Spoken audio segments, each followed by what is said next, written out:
Gus the Theatre Cat by T.S.Eliot.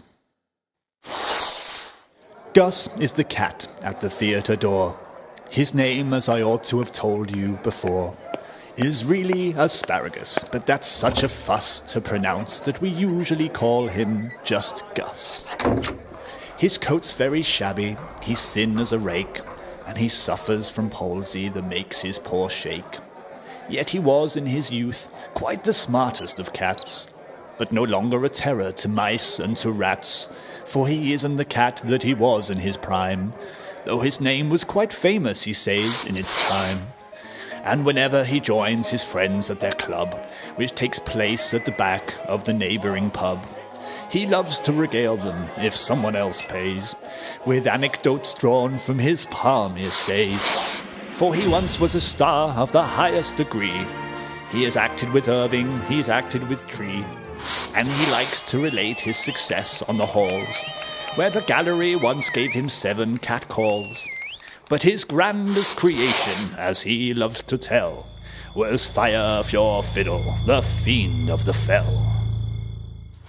I have played, so he says, every possible part, and I used to know 70 speeches by heart.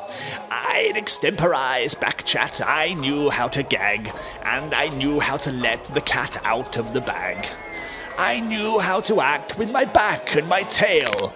With an hour of rehearsal I never could fail.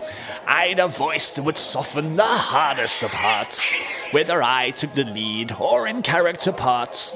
I have sat by the bedside of poor little Nell. When the curfew was rung, I swung on the bell. In the pantomime season, I never fell flat, and I once understudied Dick Whittington's cat. But my grandest creation, as history will tell, was Fire Your Fiddle, the fiend of the fell. Then, if someone will give him a toothful of gin, he will tell how he once played a part in East Lynne. At a Shakespeare performance, he once walked on pat when some actor suggested the need for a cat. He once played a tiger, could do it again, which an Indian colonel pursued down a drain. And he thinks that he still can, much better than most, produce blood-curdling noises to bring on the ghost. And he once crossed the stage on a telegraph wire to rescue a child when a house was on fire.